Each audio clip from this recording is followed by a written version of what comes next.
Bonjour, bonjour et bienvenue sur le plateau de Bâti-Journal TV. Nous sommes à Montpellier et nous sommes au Congrès national du bâtiment durable. Avec moi cet après-midi, monsieur Julien Charpentier, bonjour. Bonjour.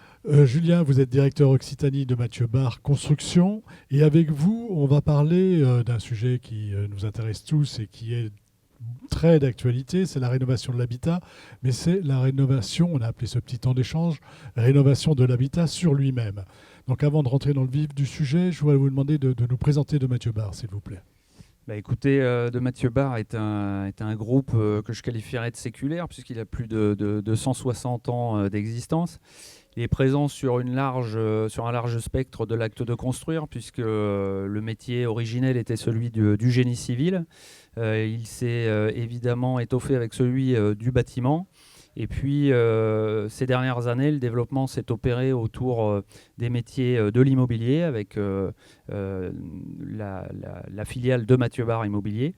Et puis, de plus en plus, au regard des sujets qu'on va pouvoir évoquer ensemble, De la rénovation. De la rénovation, mais surtout de l'énergie et de l'entretien-maintenance. Donc, on couvre un scope assez large sur l'acte de construire. Voilà, donc là, on va se concentrer sur le constructeur.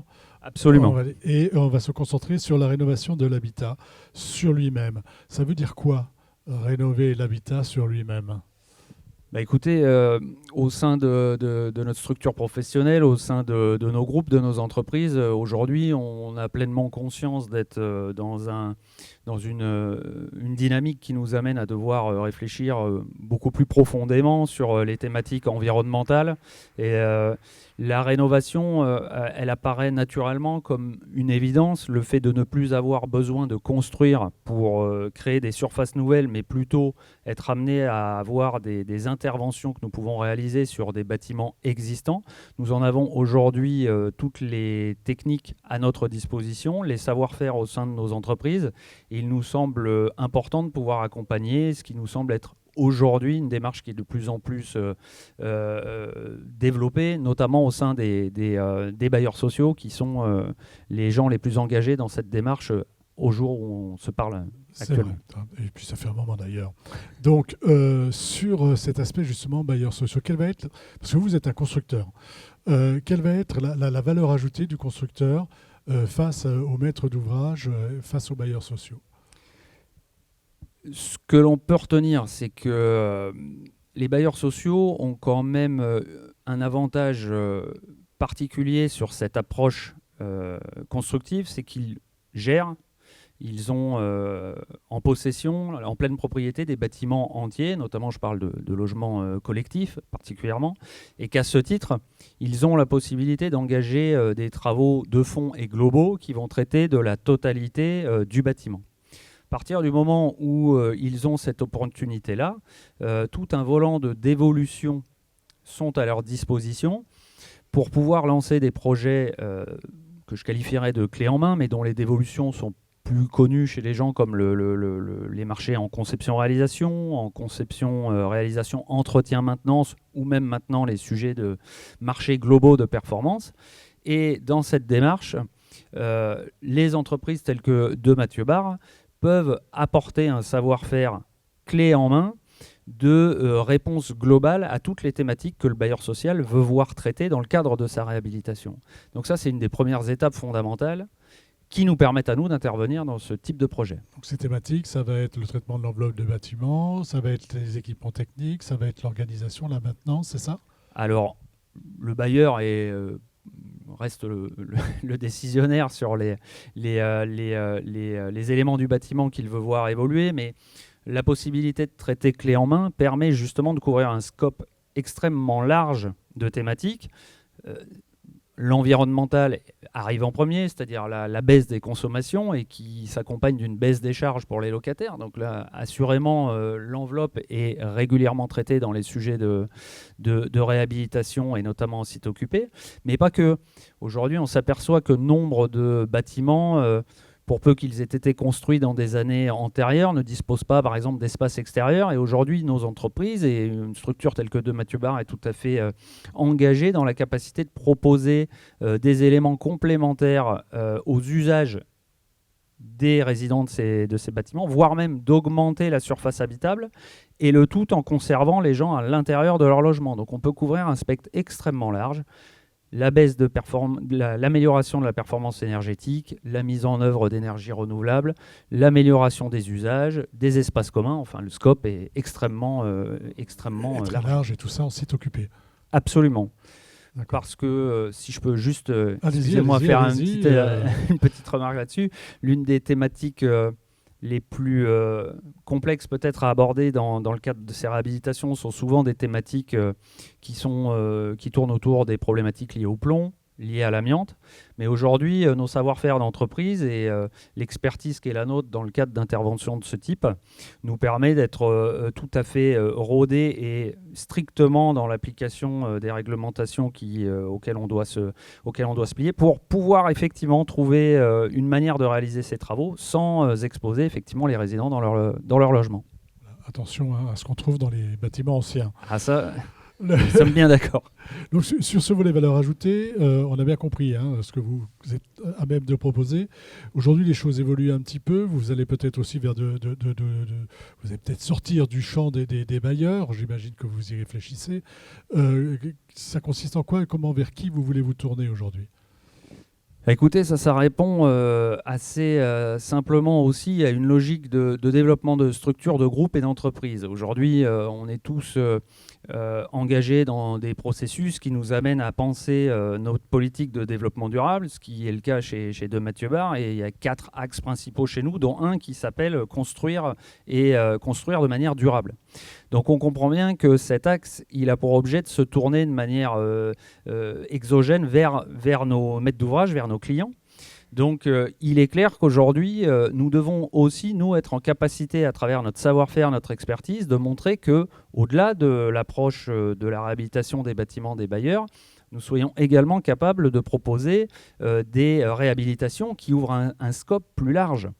Et aujourd'hui, nous nous rendons bien compte, et nous avons plusieurs exemples, nous, au sein de notre entreprise, avec notamment nos amis de Mathieu Bar Immobilier, sur la réhabilitation de bâtiments anciens de type hospitalier, qui ont donc une vocation initiale à accueillir du soin.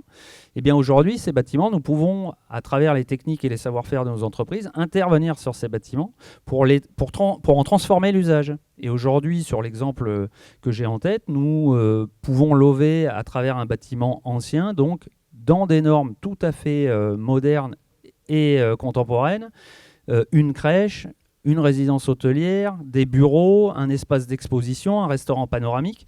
Enfin, on voit que le champ des possibles est très large. Le champ des possibles est très large. C'est où ça ? C'est à Toulouse, sur une opération qui est sur le CHU de Purpan et qui est la réhabilitation du bâtiment Dieu la foi. Voilà, donc un bâtiment ancien en briques. Alors, il était plutôt sur train de banche à l'ancienne des années 60. J'avais beaucoup de chance. Normalement, Toulouse, c'est là-bas. Il y a aussi la transformation. Autre sujet qui est important, et là on voit bien donc des bâtiments anciens hospitaliers qui ne sont plus, qui sont obsolètes en réalité pour cet usage. Absolument. Et donc on en fait autre chose. Il y a aussi les immeubles de bureaux, beaucoup d'immeubles de bureaux qui aujourd'hui ne correspondent plus aux besoins actuels, mais on a tellement besoin de logements qu'il est intéressant de les transformer en logements. Ça aussi, c'est quelque chose qui va dans votre nouvelle, vers laquelle vous tendez. Écoutez, toujours dans cette même dynamique de notre politique RSE, oui, évidemment, aujourd'hui, on se rend bien compte que pour les raisons liées au Covid dernièrement, mais on sent bien qu'aujourd'hui, d'un point de vue générationnel, d'un point de vue de l'évolution des usages, on s'aperçoit bien que les bureaux, on commence à avoir une interrogation sur la manière de les construire et aujourd'hui de les occuper pour ceux qui existent déjà.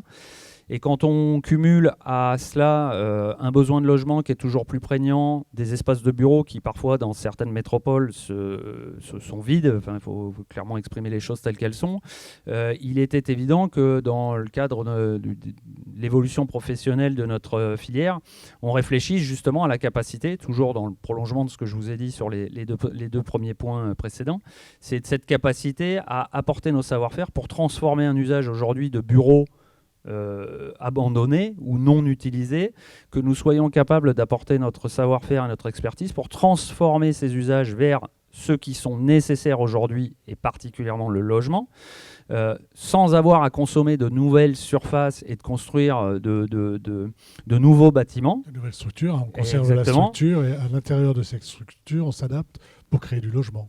Absolument, et le tout en intégrant toutes les thématiques très contemporaines de l'énergie renouvelable et du renforcement de la qualité énergétique des bâtiments. Donc on aurait dû appeler ce petit temps d'échange rénover l'habitat, mais aussi les bureaux, mais aussi les centres hospitaliers et transformer-les en habitat. Dernier point, il y a un sujet très important dans notre pays, c'est la rénovation des copropriétés. Est-ce que vous allez aussi sur ce champ-là ? Mais écoutez, c'est dans le corollaire de tout ce que j'ai pu vous exprimer jusqu'à présent. Les savoir-faire, nous les maîtrisons, particulièrement au sein de notre structure de Mathieu Barre, mais plus généralement dans la filière professionnelle. Donc nous, on a envie de dire que nous sommes prêts, et nous le sommes.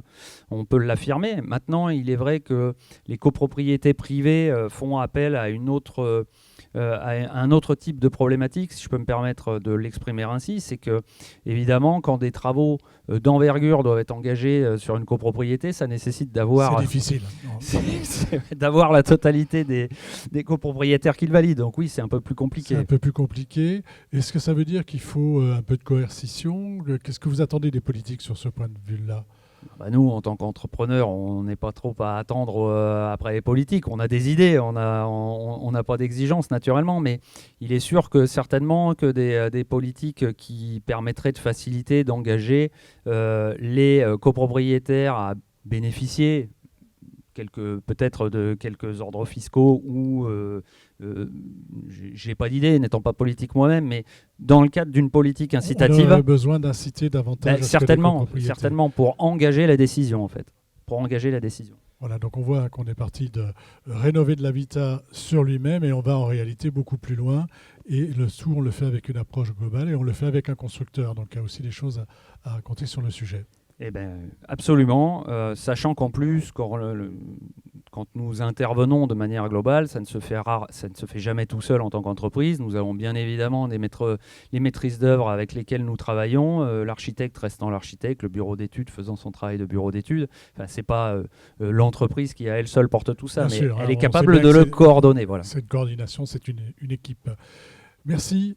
Merci d'être venu sur le plateau de Bâti Journal, donc nous parler d'habitat, de renouveler l'habitat sur lui-même, mais aussi, on l'a vu, d'aller plus loin, comment transformer des bureaux, comment transformer des centres hospitaliers qui sont obsolètes.